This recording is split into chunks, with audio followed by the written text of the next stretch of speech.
Hello, everyone. Thank you very much for joining us today.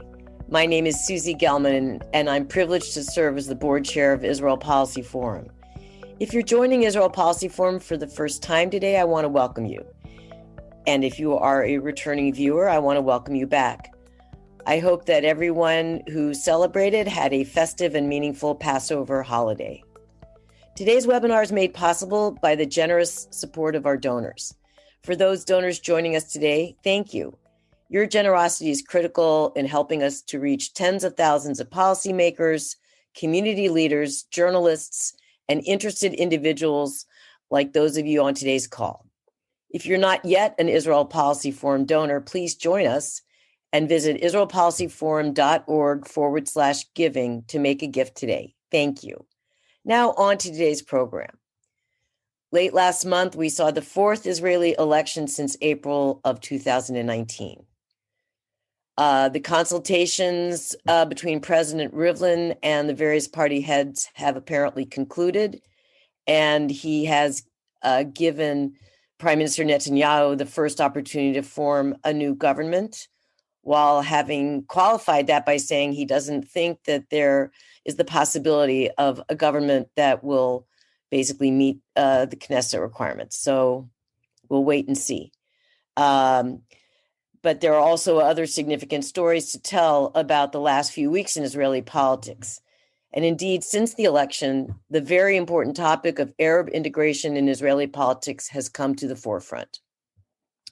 To help us break down this issue, we're fortunate indeed to be joined by Meysam Jaljouli. Meysam is the co-chair of Sikui, the Organization for the Advancement of Civil Equality in Israel. She also serves as the chairperson of the women's organization Na'amat in the Southern Triangle region and is the chair of the Hadash political faction in Na'amat. She serves on the boards of the Histadrut Labor Federation, the National Council for Road Safety, Itach Ma'aki, Women's Lawyers for Social Justice, and is on the coordinating committee of Omdim B'Yachad. With that, Meysam, thank you so much for joining us. Thank you for having me here. I'm very glad to participate in this webinar, and hello everybody. Thank you. Meysam, before we go into the post-election news, let's take a step back. One of the big shakeups before March 23rd was the disintegration of the joint list, with one of its four constituent parties, Ra'am, leaving. Why did this happen, and what impact did it have on the Arab public in Israel's attitudes regarding the election? Okay, so let's start not in this election. I will start in 2015 when the joint list was established for the first time. The joint list is a combination of three parties who works in the Arab society, in the Palestinian Arab society in Israel. The four parties are Hadash, Ra'am, Balad, and Ta'al. Sometimes we know the names of the people who are the chairperson of these parties. Hadash, Ayman Audi, Ta'al, Tibi, Ra'am, Mansour Abbas, and Balad, it was Antanas Shhadi, and now Sami Abu Shhadi. So for the first time, they were integrated, and we had the joint list. I think it was a very good news for every Arab citizen in Israel, because all the time the people recommended this, unification of their parties, because, for the people, for the regular people, there is a lot of differences between the parties, because all these parties seeks for peace, seeks for social justice, seeks for equality for the Palestinian citizens in Israel, but the people that were not aware of, the ideological differences between the parties. The activists in the parties, they knew what are the differences, but for the common people in the street, they really wanted this unification. And because of that, a lot of people went to vote. It's really increased the turnout of the voting in the Arab society in 2015. And unfortunately, the joint list didn't help too much, because in the first election in 2019, they spread it again. and we had two lists. Every two parties went together. I will not talk a lot about it, but this was very disappointing for the people, and actually the voters punished them for their this unification, and people didn't go to vote. The percent of voting was 55%, even 53%. And I think that the politicians learned the lesson very well. In the second term of the election, they rejoined again. In the second election and third election, they rejoined again. But I think, if you ask me about Mansour Abbas and why he decided to leave the joint list, I will say that there are two reasons.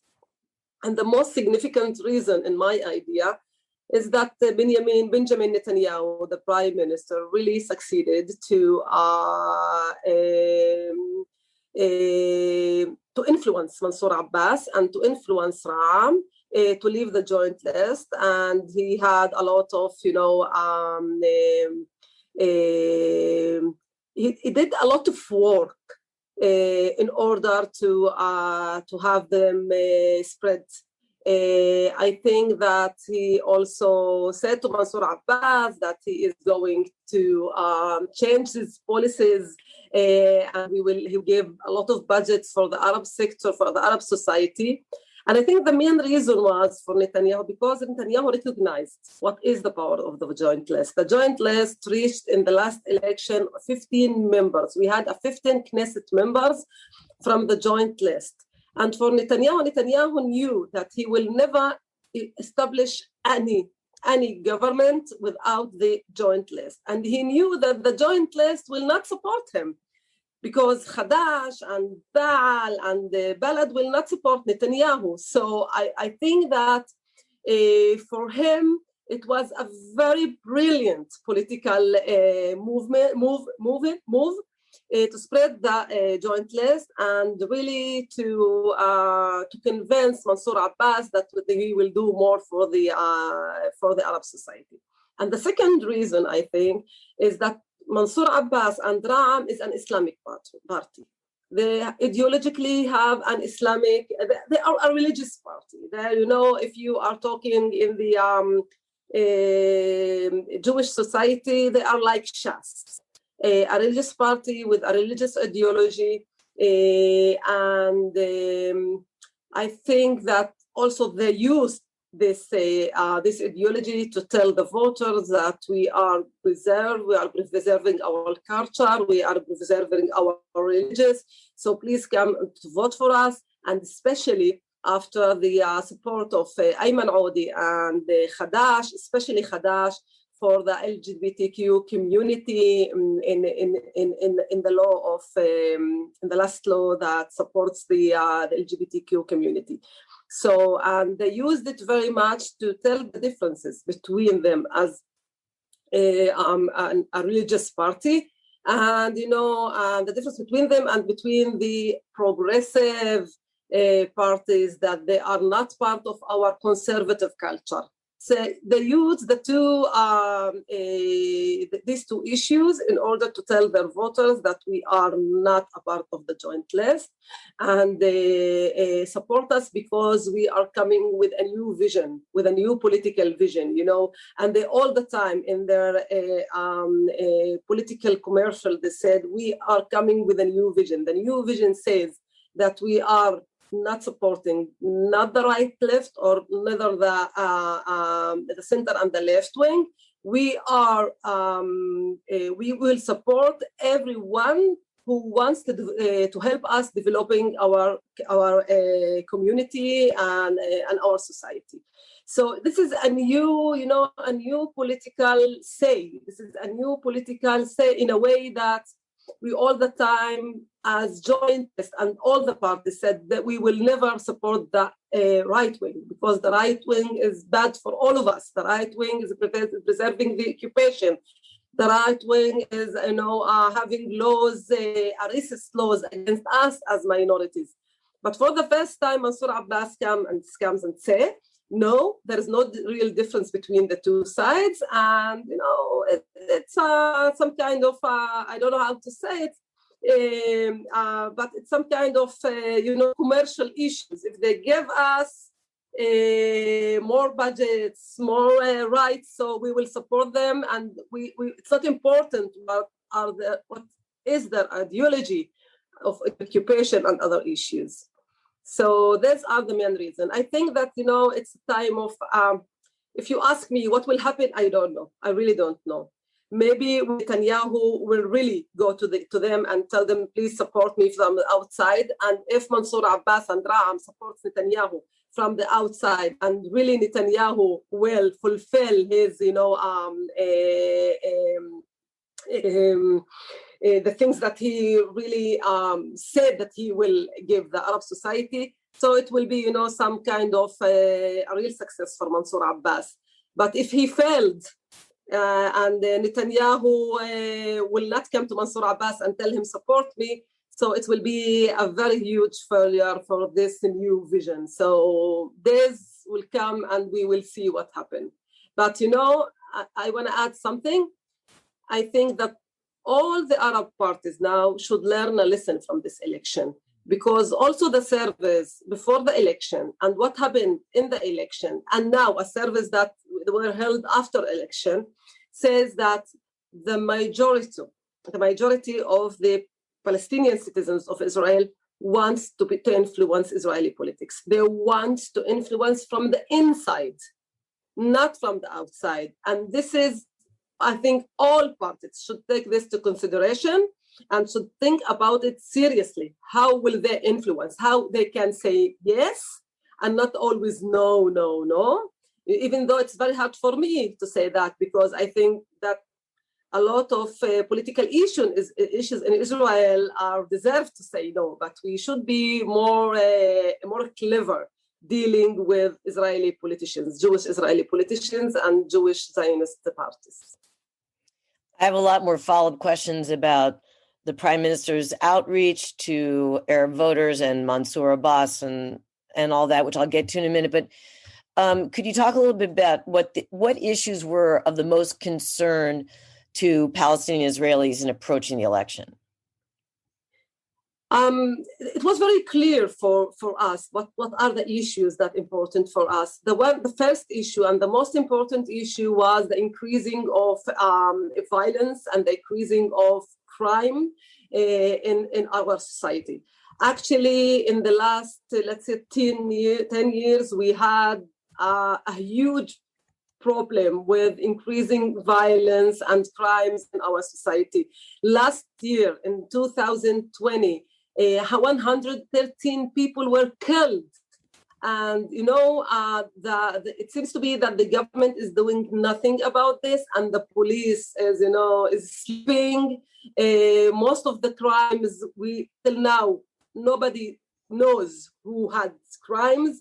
We had a problem of a lot of what so-called criminal organizations that works in the Arab society, and the government does nothing. So this is the main demand of the Arab society, and this is also the main demand of Ra'am and also the Joint List, that the government take responsibility and really to have solution for these problems and to have a real plan to end the circle of violence and the crimes in our society. The second issue, I think it's the issue of housing, the issue of, developing our cities and villages. We know that this is a very hurting issues. The government is still dealing with us as, not only as second-class citizens, but as an enemies. They are forbidden from us to build our houses. They are not having this budget in order to develop the Arab country, the Arab villages and towns. And this is a huge demand. There was a very racist law that in the Knesset, which is called a Kamenetz law, that make it easier to demolish houses in the Arab society, and it makes it easier to punish people who are building their houses without permission. But we know why people are building houses without permission. They are doing so because the government don't give them the permission to build their own houses on their own land. So this is the second demand. And I think that the third demand is the integration in the Israeli the Israeli economy. And this is a very important issue. In the last few years, we had a huge numbers of academics. A lot of young people want to integrate the labor market in Israel and wanted to be given the opportunity also to develop the labor market in Israel. So these are the three main demands. Unfortunately, and I say unfortunately, in this election, we saw that the weight of the Palestinian-Israeli conflict and ending the occupation was not one of the main issues that really mattered for the people. And also nobody talked about the issue of occupation in this election. And I said unfortunately because myself, I think that unless we solve the issue of occupation, nothing will be normal in this country. So you mentioned earlier 2015 and that election, and of course we remember at the time that Prime Minister Netanyahu was really race baiting. In fact, he had the famous line in Hebrew, "Aravim norim lakalpi," the Arabs are racing to the polls basically to get Jews to turn out and vote for him. And of course, since that time, he has courted Kahanist racists from Otzma Yehudit and other parties. But at the same time, in the lead up to this election, he was clearly attempting to make inroads with Israeli Arab voters. For example, the speech he delivered in Nazareth back in January. How was all of this perceived? And does any significant segment of the Israeli Arab public take Netanyahu seriously? So let's begin. I think that Netanyahu also is learning from his faults or failures, let's say. He saw and he recognized that the strategy of delegitimization of the Arab society and the political parties is not working, and it actually is doing the opposite effect. Because when people heard Netanyahu back in 2015, when they heard them also in the first and the second election, really with a lot of incitement against the Arab society, it's really integrated people to go to vote. People went to vote because of Netanyahu, and especially me myself, I heard a lot of people who came to vote and said we are coming to vote because we want the failure of Netanyahu. This racist man he mustn't be a prime minister in Israel. But this time, when he saw that let's say the speech of hatred is not working, he got the opposite strategy. No, I love you. You are my lovers, and the nation state law is not against the Arabs. It's against maybe an aliens from the sky. So I think it didn't work. It didn't work, and it didn't convince anybody. And the results show us that the Likud didn't have huge numbers of voters in the Arab society. It's so much like the last election. They didn't increase too much. And also, I want to say that the other Zionist parties also didn't increase their influence in the Arab society. So it seems to be that the Arab who wanted to vote, they voted for the lists or the parties that for him represents him and represents their ideologies. But I think the most important thing here is the numbers of the voters. Only 45% of the voters really went to vote.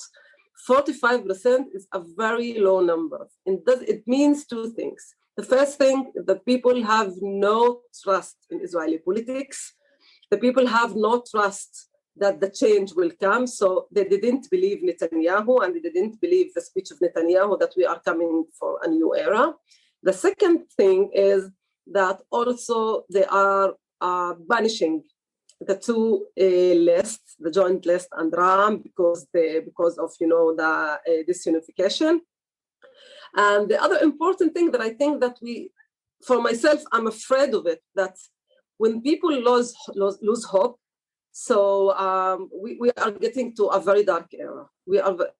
And if nothing happens soon, it will be increasing, and I'm afraid in the next election that may come in a few months, the numbers of people who will go to vote will be less and less, and will be a catastrophe. That means that 20% of the citizens of this country are not believing in its democracy, are not believing in their power of influence democracies, and that means a catastrophe. On that last point, Maysam, do you see any way to boost the Israeli Arab turnout in the next election if it does happen in a few months? I mean, do you see, and I'll get to Mansour Abbas in a minute, but do you see any possibility that Ra'am will rejoin the joint list and join forces, or is there some other way to increase turnout? Because the election prior to this one had very high turnout, relatively speaking. I think it was in the 60s, was it not? Close to 60-something% of. In Israel, in the whole population, it was 63%, 65%, I think. But in the Arab voters, the turnout was only 45%. This is, the lowest. This time? Yes, I mean, from the last time. It was much higher last time. The last time was 67%. Right. One of the most, highest percent of voting the last time. And for your question, if I want to answer you, I want to say it depends. It depends of, the development in the next few weeks. If really Netanyahu will have Mansour Abbas in his government, or supporting his government from the inside, that will be a success for Abbas and the success of the policy of integration. So I think that it will convince more people to vote. But if Netanyahu will do with Mansour Abbas what Gantz did with the joint list last election, so it will be, a real problem, and nobody will convince the people to go to vote, because the people will say to themselves that we tried everything. We tried the center left parties, we tried the right wing parties, and nothing works. And it will give, I think that our people will understand that they are not welcome in the Israeli politics, so they will stay at their homes. They will not, they will not go to votes. It depends, and actually, I'm telling you, these days, I don't know what will happen, because all the political, developments. There are all the time. There are significant developments, and nobody can understand what will happen in a few hours. So, if Mansour will succeed, it will be a huge success, not only for Mansour Abbas, but for his way of integration with the left, with the right wing. But if he will not succeeding, I think that we'll all lose, not only. So back to Mansour Abbas, as you know, last Saturday night, Motzei Shabbat, he delivered a speech on primetime television, signaling, as he has over the past few weeks, that he's willing to work with either side in Israeli politics. He spoke a lot about coexistence and working together, and many Jewish Israelis responded very positively. They thought his remarks were historic, but are they really that different from the approach that's been taken by other Israeli Arab politicians? If so, how? And if not, why have the past overtures been overlooked? And what did you think of his speech, by the way? Yeah. 2 minutes after his speech, I tweeted that he said nothing new. Everything that he said, I think not only Ayman Audi said before him, but a lot of Arab politicians, even back in the 1780s and 90s, said it. So there was nothing new about his speech. The only thing that was new is that the media, the Israeli media, the mainstream media was very interested in what Mansour Abbas will say. And the other thing that was new that, Benjamin Netanyahu also was interested in Mansour Abbas. So this is the only thing that was new. I think it's very important, for the first time, an Arab leader is prime time in television. The whole Israeli channels are broadcasting his speech live.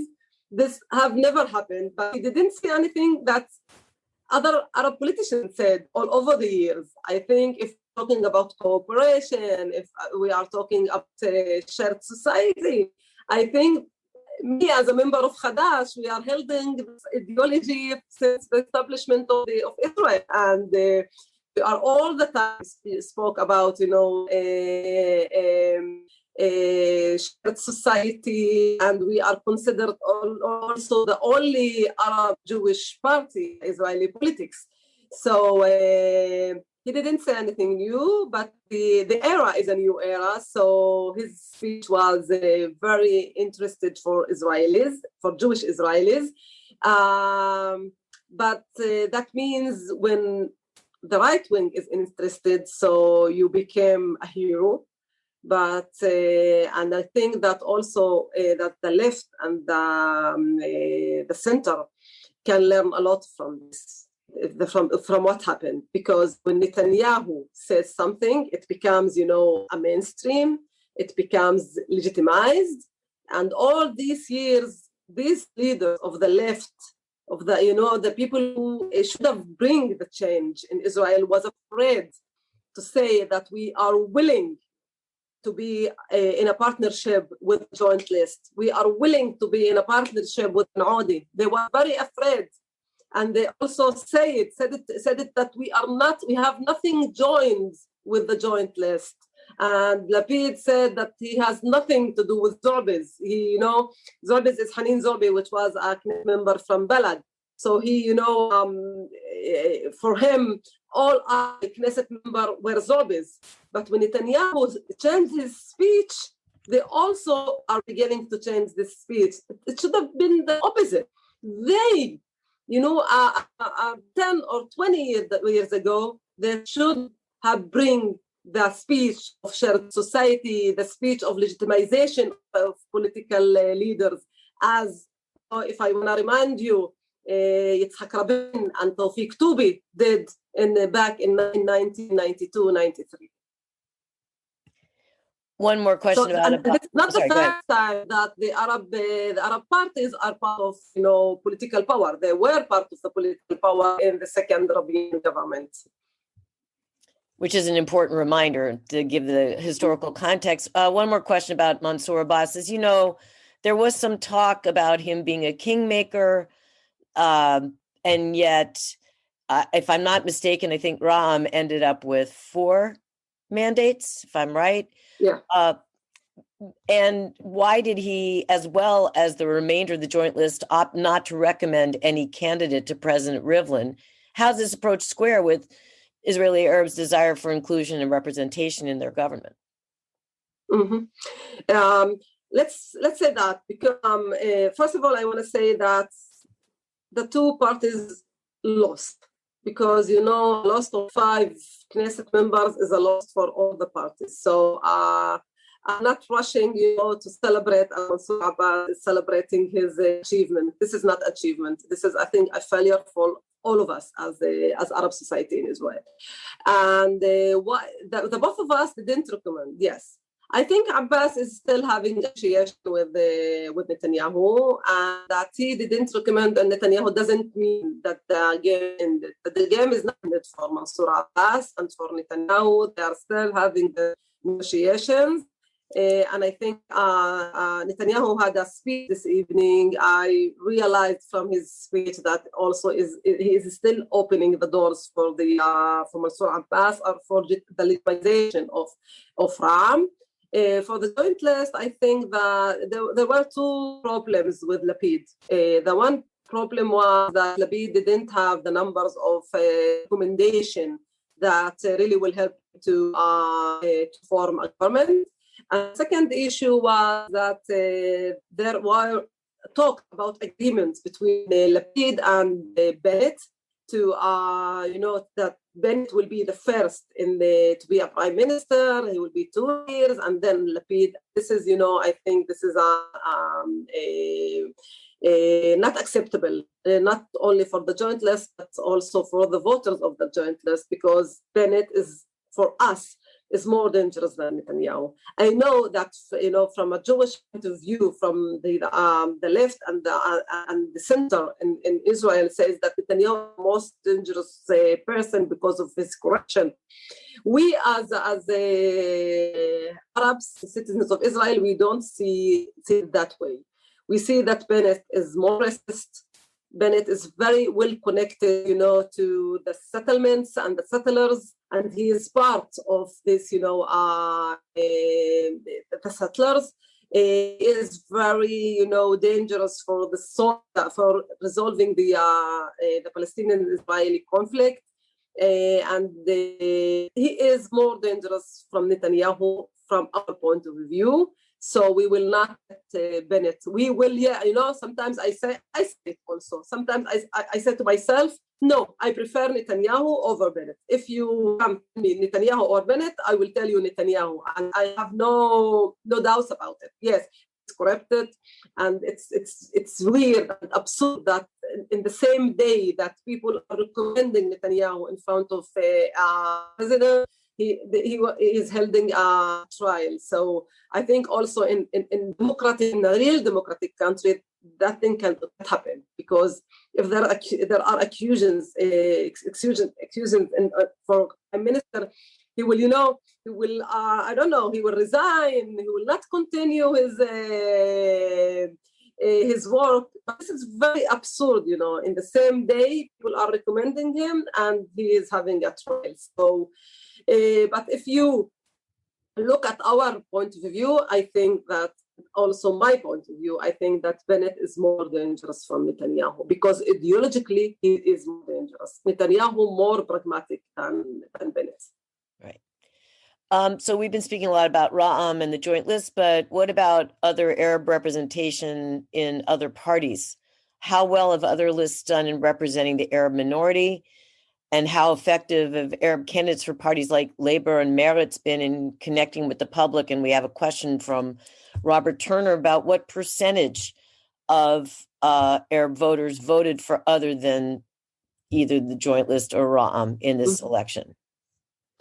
Let's say I'm glad for every Arab Knesset member, especially when it comes from the left wing, because I know that the Knesset member will really serve society. So I also congratulate Ghaida Zorbi, Isawi Frej, and Ibtisam Marani for joining the Knesset and being a Knesset member. I think that they will do a lot if they will have the opportunity and we will not have an election in a few months.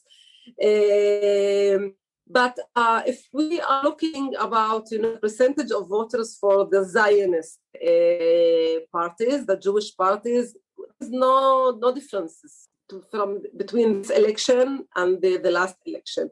Actually, most of the voters voted for the two lists, for joint list and for Ra'am. Again, I will say that the most important thing here that the most of the people stayed home. Mm-hmm. This is the issue here, that a lot of people choose to stay home and not getting out. And so I think that Meretz, it's very weird because Meretz had two candidates and they didn't get more votes than the last election. So it's very important. And the Labour Party, they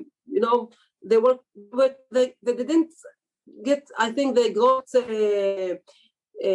less than 1% of the voters in the Arab society. So they could got more voters than these two parties. Wow. Yeah. What kind of work is being done outside of the Knesset? And I will tell you why. Please. You know, although there were two candidates in Meretz and one candidate in the Labour Party, I think that the voters think that the two parties are not really connected to the real issues of the society. They are not really connected, you know, and if you want to be connected to the issues of the Arab society, you should be influencing, you should be with the people in the Arab society. And you know what, I personally was very disappointed, for example, from Merav Michaeli, that we held a very important demonstration in Tel Aviv. The mothers who lost their children in crimes had, and I really I work with these mothers. Had a very important demonstration in Tel Aviv, and Merav Michaeli chose not to be in this demonstration and not to speak to the people. So we are, you know, bringing the issues that important for us to Tel Aviv. And a few days before the election, Merav chooses not to speak the problems that faces the Arab society. That says that these issues are not important for you. Because if you feel that these issues are important, you will do the best to come and to speak in front of these people. Before I get to audience questions, and I do want to remind people, if you have a question, please type it in the Q&A box. Could you talk a little bit about what kind of work is being done outside of the Knesset to further Arab integration in Israeli politics? I mean, you just gave an example of something, you know, that wasn't done that might have encouraged more Arab voters for labor. But in any event, could you talk a little bit about what work is being done outside the Knesset on this issue?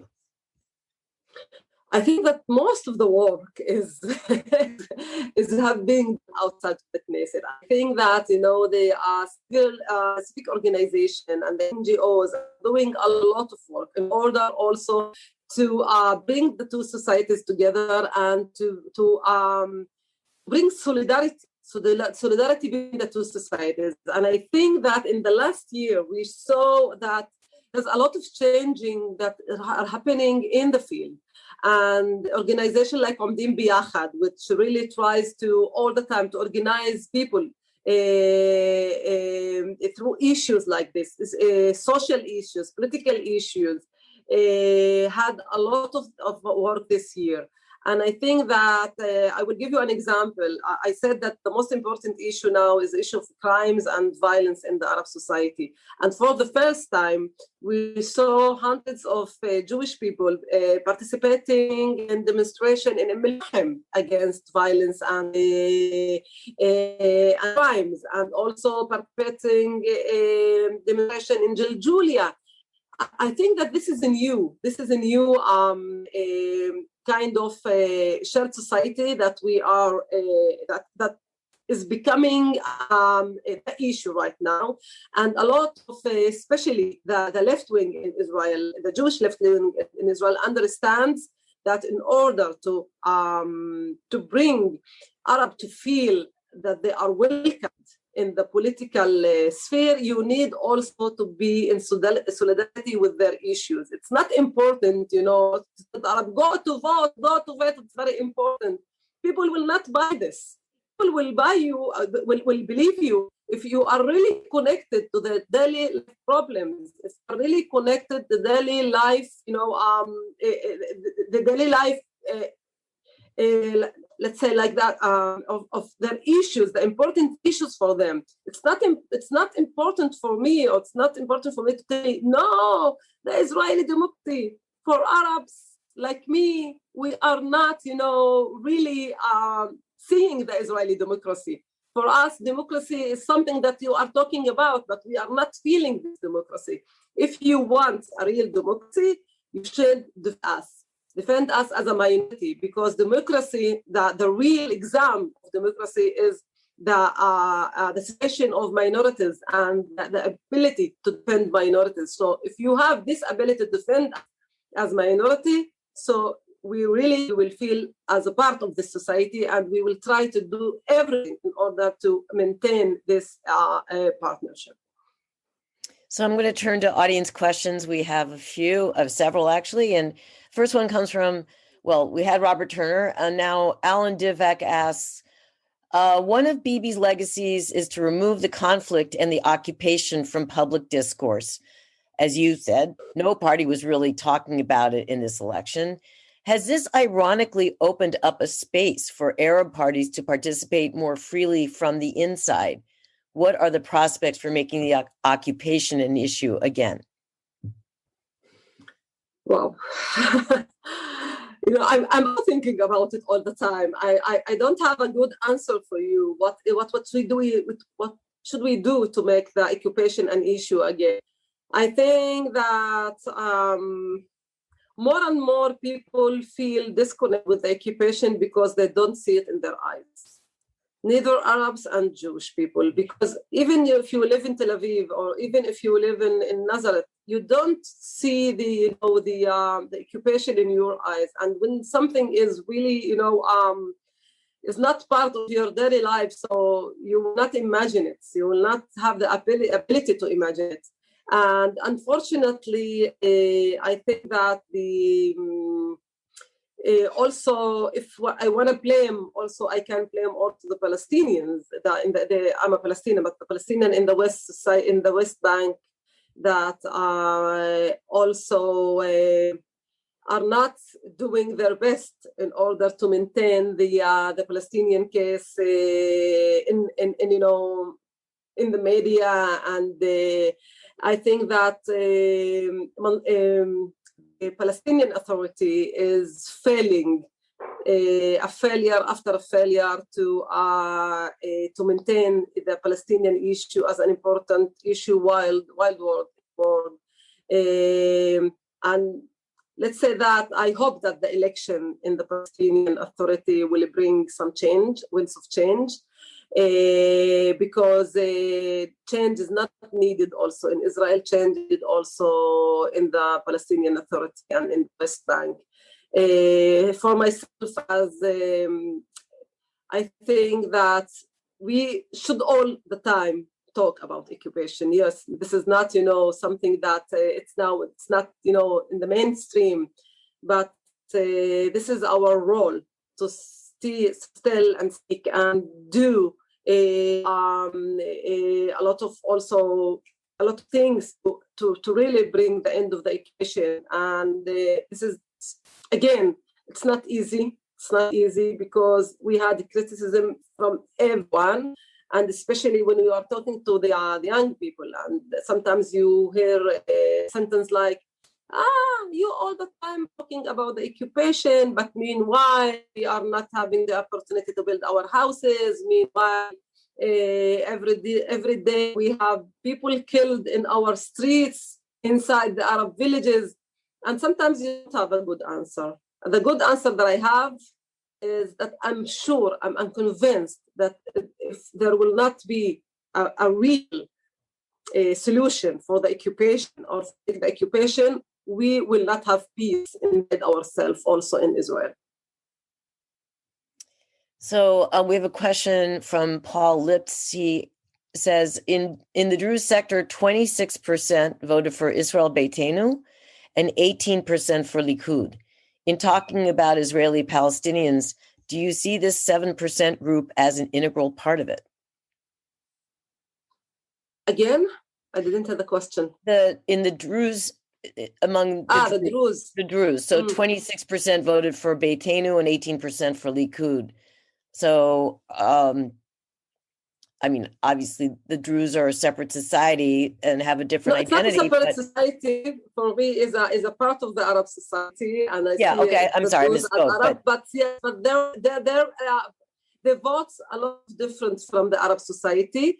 I think that the Likud, the Druze, understand something that they didn't vote for the Likud this time because of the nation state law.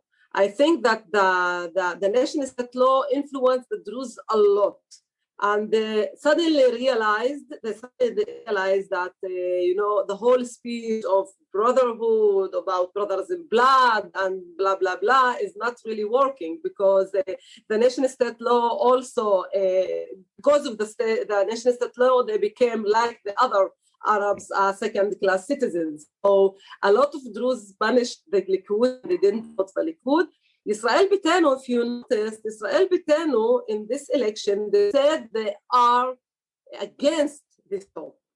Liberals understand that if he wants the votes of the Druze, and if he wants to be relevant for the Druze, he must change his discourse. And they became more and more liberal this election. And he talked about changing the nation state law. And because of that, a lot of Druze voted for Lieberman. And let's not forget that there were a candidate in Israel Beitenu. So the Druze all the time, it's something that we know, that if you have a Druze candidate in any party, so a lot of us vote for him.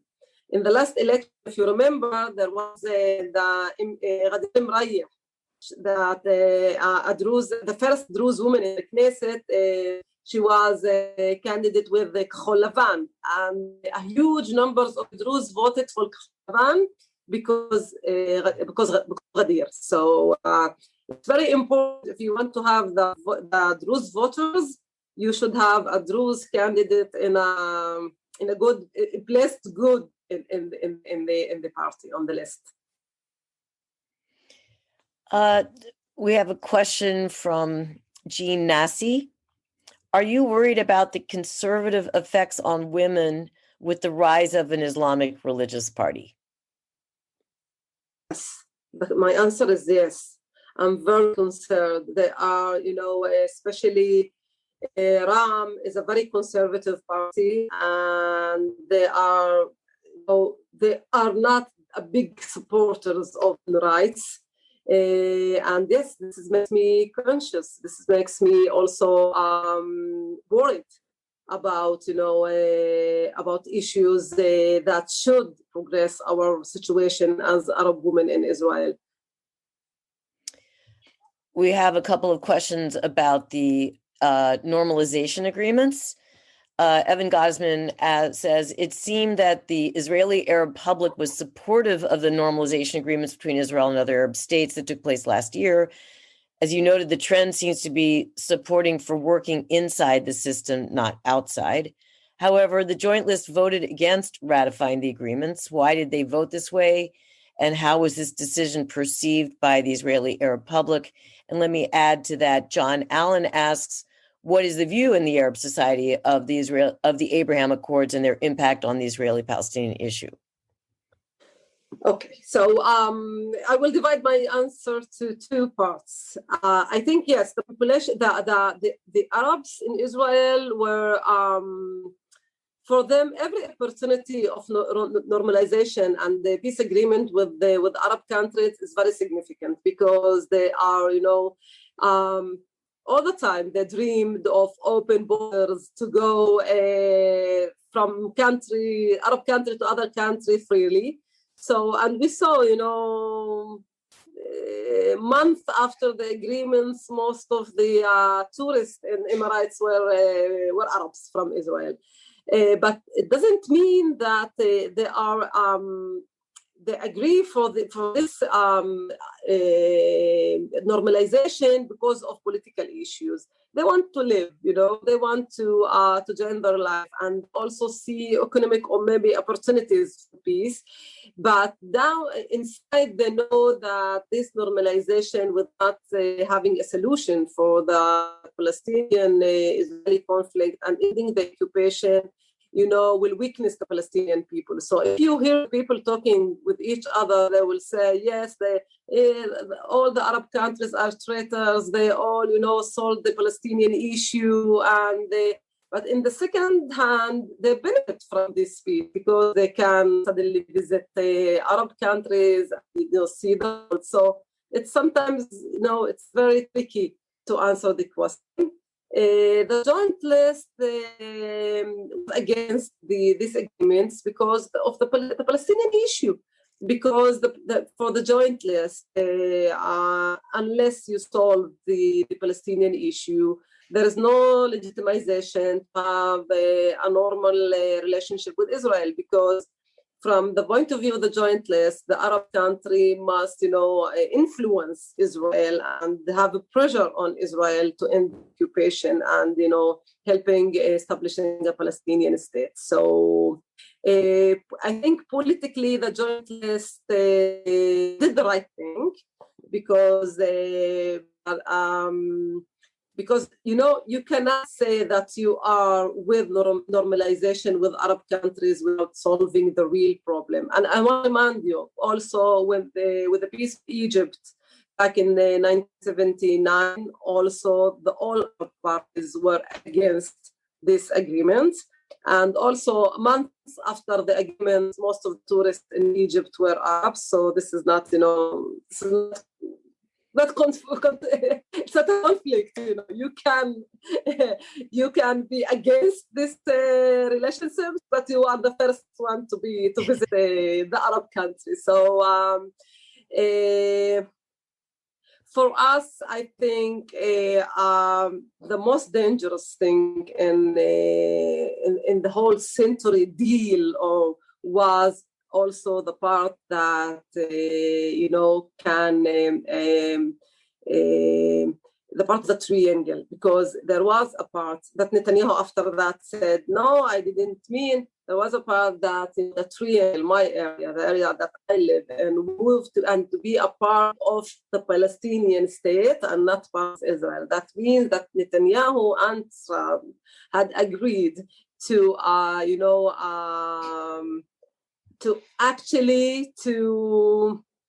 make us refugees. I don't know what can I call it, because I suddenly discovered that after 73 years, I'm a citizen on conditions that Netanyahu might move me to another place. Netanyahu can draw another borders, and I think that this issue was really an issue that influenced a lot of people, especially in the triangle. And people suddenly realized that their existence here as citizens of Israel in condition is not, a permanent thing that you can think about it. So this is my answer. We have a question about Mansour Abbas, that he supported Hamas in their wars with Israel. So why would he ever be included in a government? I don't know if he really supported Hamas. Mm-hmm. I really don't know. I think that all Arab parties in Israel are supporting the Palestinian struggle and not supporting, some kind of this party or this, Hamas or Fatah. For Palestine, for us as Palestinians, Israeli Palestinians, the support is not a support of Hamas. It's a support of Palestinian struggle. It's being against the wars in Gaza. It's being against killing innocent people in Gaza. And for us, you can say that Hamas is ruling Gaza, but for me and for other Palestinians, we know the truth. The truth is Israel is still ruling Gaza, and Gaza is becoming the biggest prison in the world. And this affects not only Palestinians, it affects all of us. And yes, I myself don't like Hamas, but I know that Hamas is ruling Gaza, and in order to solve problems, you should negotiate with the people who are ruling in Gaza, and also you should negotiate the Palestinian Authority. And you know what?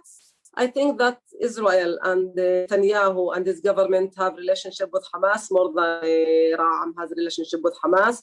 And we know that with the help of Qatar and the money that Qatar brings to Gaza, we are maintaining kind of status quo in Gaza. So I don't think that, the right wing is the right one to talk about supporting Hamas or not supporting Hamas. And let's remember that the one who established Hamas in the first place was Israel and was the Israeli government.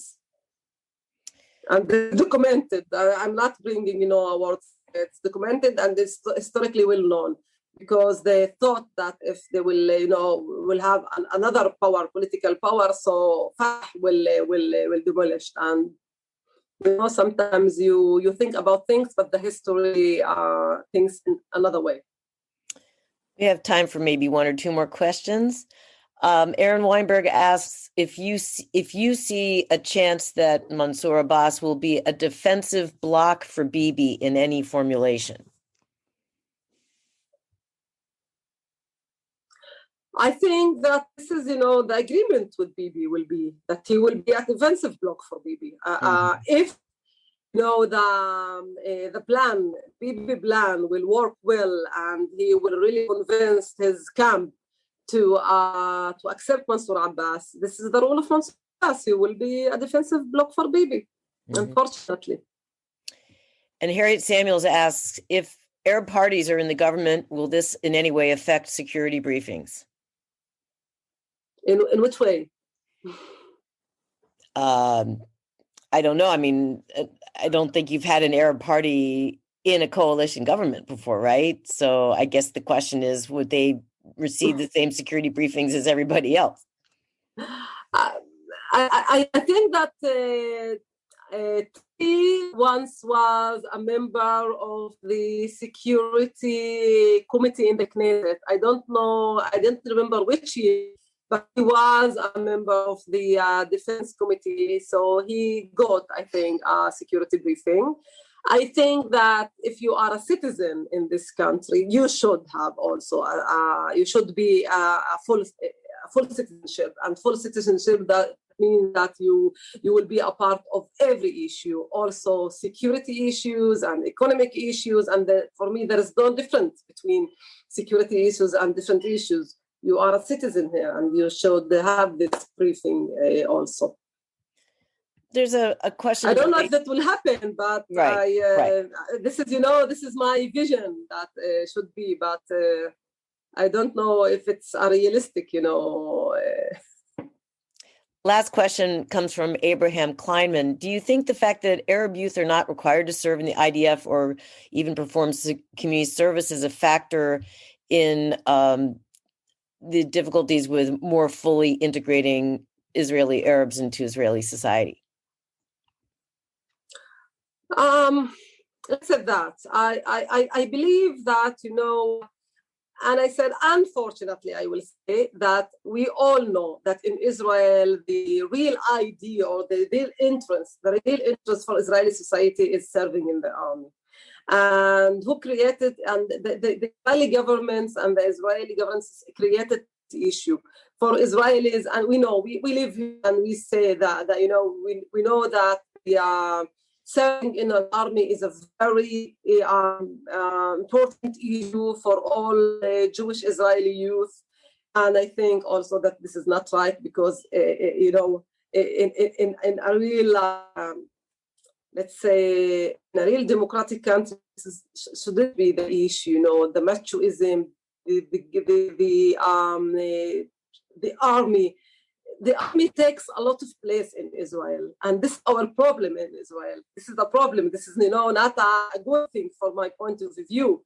And no, I don't want to see my children joining the army. I don't want to see our children part of the military. I don't want to see my children having guns or having, participating any kind of military action. And I think that this is doing good for our children, that they are not poisoned with this poison which is called an army. But in another way, I think that we should also have alternatives in order to help our youth to integrate the Israeli society before finishing high school and before, going to the universities or to workplaces. And this effort needs the help of the Ministry of Education. It needs the help of the governments itself. There is a lot of alternative programs that really can integrate Arab youth in Israeli society. but the government is not willing, to budget them and to make them part of a real program that really impacts youth. We have, I think, for myself, I report, a year of volunteering and helping our community and Jewish communities. This will help this youth integrate more and more in the Israeli society. So there are a lot of effective ways, either the army. Maysam, unfortunately, that's all the time we have today, but thank you so much for taking the time to speak with us this evening. It's been really fascinating to hear your perspective. Once again, I want to thank our supporters who are with us on today's call. Your generosity makes programs like this one possible. Again, if you have not yet done so, please consider making a contribution today at israelpolicyforum.org/giving. Thank you all so much for joining us. Once more, I encourage you to subscribe to our podcast, Israel Policy Pod, sign up to receive the weekly Kaplo column in your email inbox, and visit our website to access recordings of our previous briefings.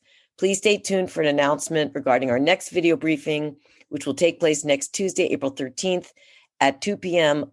Eastern, 11 a.m. Pacific. Remember, if it's Tuesday, it's an IPF webinar. Maysam, toda rabba, shukran, erev tov. Thank you so much for joining us. It was really great to meet you by Zoom, and I hope to meet you in person the next time I'm in the region.